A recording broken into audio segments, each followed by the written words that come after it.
മൂന്നാം തവണയും പിണറായി വിജയൻ അധികാരത്തിൽ വരുന്നു? ഒരിക്കലും ഇല്ലെന്ന് ഞാൻ പറയും. സ്പഷ്ടമായിട്ട് പറയുക, മൂന്നാം തവണ അടുത്ത 5 വർഷക്കാലവും പിണറായി സർക്കാർ ഇടതുപക്ഷം തന്നെ ഈ രാജ്യം ഭരിക്കും. ഒരു കിലോ വെളിച്ചെണ്ണ വേണ്ടി 450 രൂപയാണ്. 60 രൂപ വേണം ഒരു കിലോ അരി വേണമെങ്കിൽ മേടിക്കണമെങ്കിൽ. സാധാരണക്കാരൻ എങ്ങനെ ജീവിക്കും?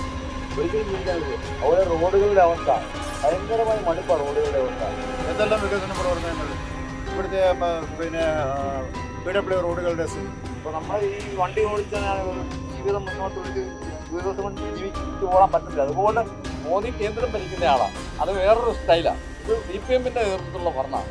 അത് LDF-ന്റെ സപ്പോർട്ടോടുകൂടി വീണ്ടും അധികാരത്തിൽ. യാതൊരു കുഴപ്പമില്ല. ഇവിടെ സർക്കാർ ജോലിക്കാർക്ക് പ്രശ്നമില്ല. ഇവിടെ അധ്യാപകർക്ക് പ്രശ്നമില്ല. തൊഴിലാളികൾക്ക് പ്രശ്നമില്ല. അട്ടിമറി എന്ന് പറയുന്ന പ്രശ്നമില്ല. നാട്ടിലൊന്നും ഒരു അസ്വസ്ഥതയില്ല. ഒരു പാർട്ടിയായിട്ട് ഇപ്പോൾ കോൺഗ്രസിന് പോകാനേ പറ്റുകയില്ല. ശശി തരൂരാണെങ്കിൽ ഇപ്പം കേന്ദ്രത്തിന് അനുകൂലമായിട്ട് ശശി തരൂർ ഒരു കോൺഗ്രസ്സുകാരനാണ്, നല്ലൊരു കോൺഗ്രസ്സുകാരനാണ്. എല്ലാ ജനങ്ങളും അംഗീകരിക്കുന്ന ഒരു മനുഷ്യൻ. ആ പുള്ളി പറയുന്നത് മോഡിയുടെ ഭരണം നല്ലതാണ്. അതുപോലെ ഇവിടെ കേരളത്തിൽ ഈ സംസ്ഥാന സർക്കാരിൻ്റെ ഭരണവും നല്ലതാണെന്ന് പറയുന്നത്. ഒരു കോൺഗ്രസ്സുകാരനാണെന്ന് വിചാരിച്ചു. അപ്പോൾ പിന്നെ കമ്മ്യൂണിസ്റ്റുകാർക്ക് വല്ല കുഴപ്പമുണ്ടാവും.